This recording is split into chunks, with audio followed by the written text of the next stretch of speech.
So what we're going to talk about right now is parent-child relationships. This is actually really simple. But if you've got an object that's made out of multiple pieces or multiple objects, you've got a character in our case made out of multiple objects. It's very possible to keep them as separate objects. You don't necessarily need to put them all into one object, but at the same time we have to put them together in such a way so that they stay together if we start to animate our character. So for instance, let's just say I've got this box here, and let's just give our box some arms, okay, just real quickly. So I've got my box here. I'm just going to add a quick cylinder. Boom, there we go. Okay. Rotate Y. Okay, and just take a look, make sure I put it 90 degrees just for, okay, good. And then I'm going to scale it down, make it a little skinnier. Okay, there we go. And then make it longer. Okay, so there. Now, let's say this has got an arm. Shift D to duplicate. There we go. Okay, so now I've got these arms. Here's my major problem, right? If I wanted to animate my character and I wanted to move him, okay, I click and I move him, okay, the arms don't come with. And what I would be forced to do then, when we animate something, we just insert a keyframe for location, okay, go forward a few seconds, move him forward, insert another keyframe for location. Now he's animated, okay, but his arms are being left behind. What I can do is I can set these to be children of the parent. So what means is when he moves, they move. But there's another part of the relationship here that children can then move around the parent as well. They're always constrained within the parent's movements, but at the same time they can do their own thing too. So just watch how I do this. You're going to right-click on the object you want to make a child of the certain object, hold the Shift key down, and right-click again. And then the important thing is to click on the parent second, because the last object that you click on is what becomes the parent. Then you're going to go down to your object here, and you're going to go boom, and there it is, parent, set to an object, okay? So you're going to set the object's parenting, boom. And then click again, set object to parent.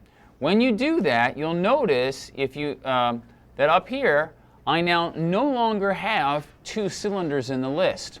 And you'll also notice that all of a sudden, I've got a second little vertice triangle thing here.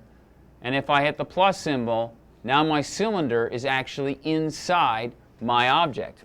Now what's really cool about that, well, let's just do it with the other one. So right click, then click, and I think I can hit, was it Shift P? No, Control P. There we go. So Control P also does the parenting command, and left click, and now you'll see I have cylinder and cylinder 001 inside my object. But now watch what happens to my animation.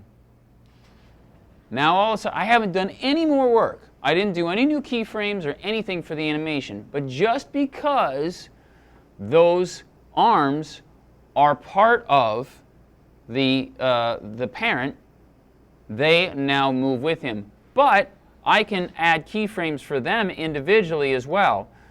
So watch this. I'm going to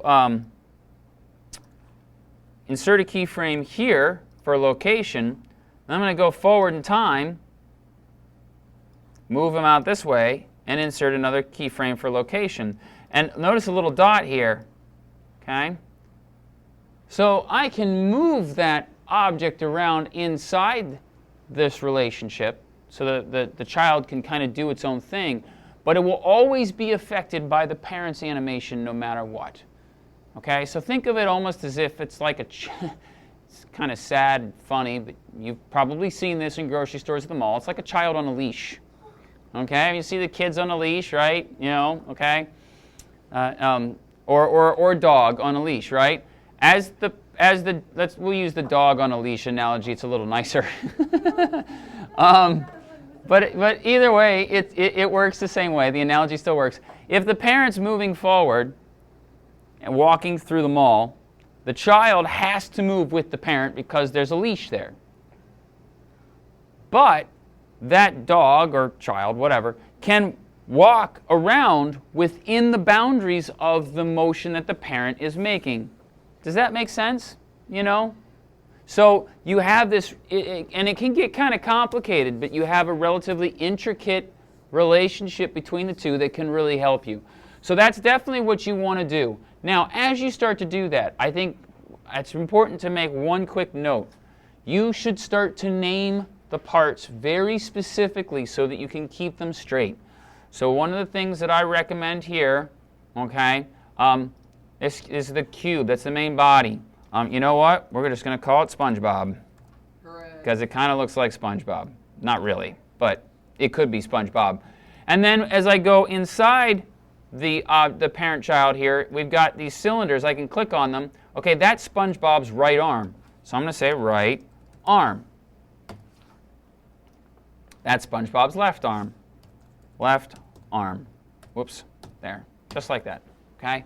And then as I look through my list of things here that are in SpongeBob now, I can see and select and turn off and control the different objects that are part of that parent-child relationship. Does this make sense, what you're going to do? Now, for some of you, you've made your characters out of one object, so this is not going to be an issue. In which case, good for you. All right, well done. Because that's probably, sometimes that's the best way to do it. Now, sometimes you just can't, and that's okay. But there are other complications that will come up later on as we start adding armatures and stuff that you're going to find out. But we'll just deal with those as we go. Any questions? All right, that's it.